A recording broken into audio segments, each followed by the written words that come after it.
안녕하세요. 오늘은 우리 헌법과 헌정질서입니다.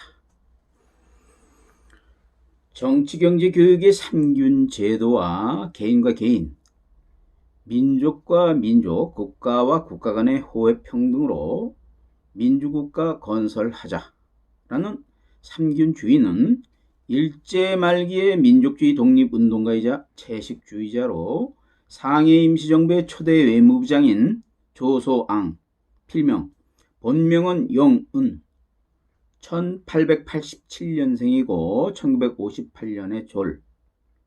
이 당시 순원의 삼민주의와 강유비 대동사상 영향을 받았든 어찌되었든지 간에 1930년에 한국 독립당을 창당하면서 정치경제교육의 균등화로 삼균의 세상을 구현하려 했으며, 이는 대한민국 임시정부의 건국 강령에도 명시된 독립운동의 기본 방향 및 새로운 조국 건설의 지침인 민족주의적 정치 사상이라 할 수 있답니다.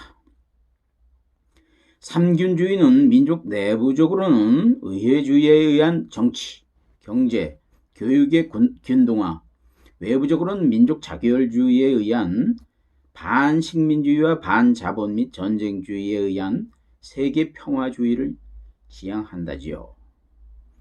1917년 7월 상해에서 신규식, 박용만, 박은식, 신채호 등 14인은 대동단결 선언을 기초 선언문에 합방조약은 무효임을 선언하면서 대한제국 황제의 주권 포기 선언으로 간주, 1910년에 경술국치를 기점으로 주권이 한국 인민 전체에 귀속되었다고 선언한 이후 조소왕은 1919년 2월 8일 독립선언과 길림성의 대한독립의군부 조직 및 의열투쟁 방략 채택에 관여하면서 대한독립선언서 기초를 책임졌고, 1919년 4월에는 대한민국 임시정부를 창립하고 임시의정원법과 임시헌장의 기초위원으로 선정된 그는 임시정부를 한성에서의 기의, 즉 국내의 3.1 운동에 기초하여 임시정부를 수립한다고 했다지요. 100년 전인 1919년에 조선사회당 명의로 한국 독립 지원을 요청했던 그는 1919년 7월에도 이관용과 함께 스위스 제네바의 만국사회당 대회에 한국사회당 대표로 참가하여 한국 독립승인 결의안을 제출하고, 대한민국 임시정부가 사회민주주의적인 정부로서 25개국 대표 협의로 8월 9일에 정식 통과되며 한국의 독립이 국제회의에서 최초로 승인받는 성과를 거뒀다네요.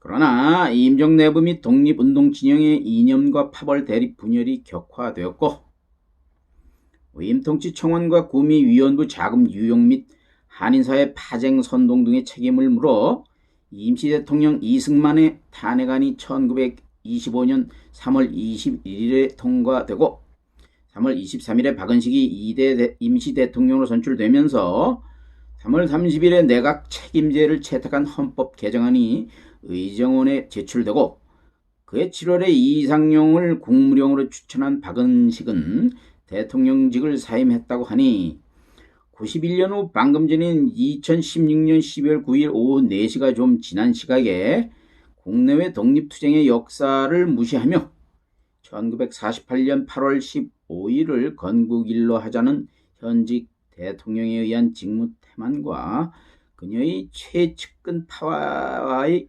어처구니없는 국정농단 책임을 집요하게 묻고 따지는 여러 차례의 100만 민중 촛불 횃불 평화 시위에 의해 투표 참여 299명에 최경환 불참에 찬성 234, 반대 56의 표결로 대통령 권한 및 직무가 정지되며 헌법재판소의 표결을 기다리는 상황이 되었대요.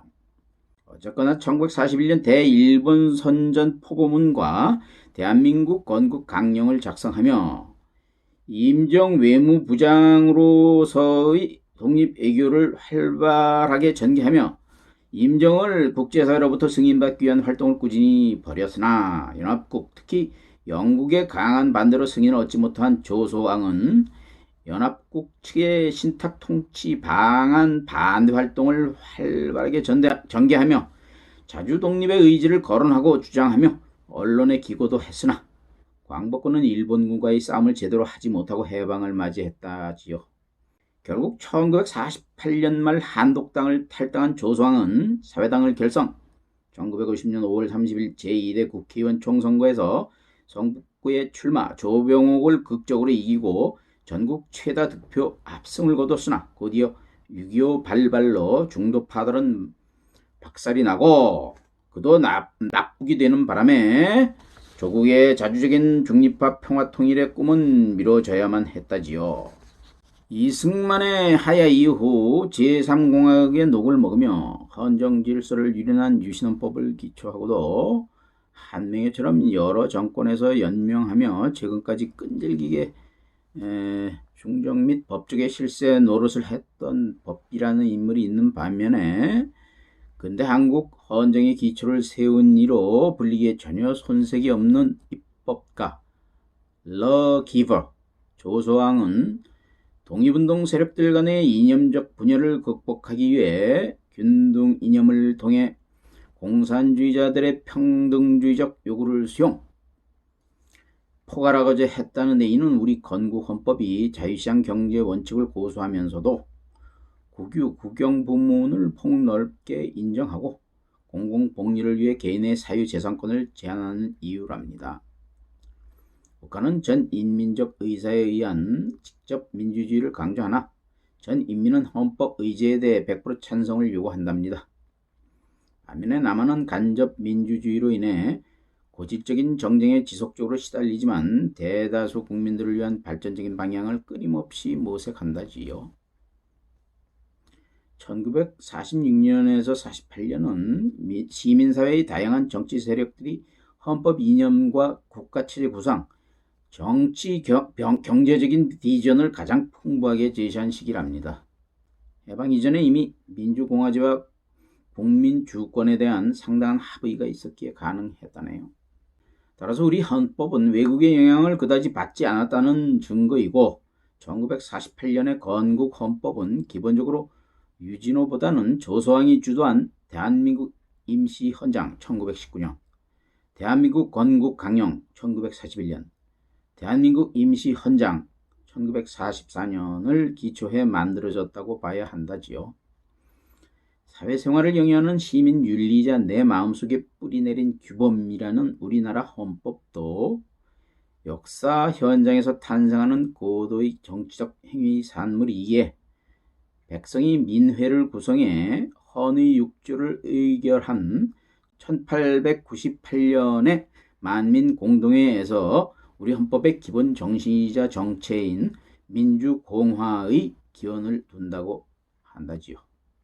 만민공동회가 주창한 군민공치는 1907년 고종황제 퇴위와 함께 본격화된 입헌정치의 논의 속에서 민주공화제로 구체화되었답니다. 이후 1919년 3.1 운동 후 민주공화제에 기초한 임시정부가 수립되었고 3.1 운동은 헌정사적으로 민주공화제 수립을 지향한 근대 정치사회 혁명으로 볼 수 있답니다.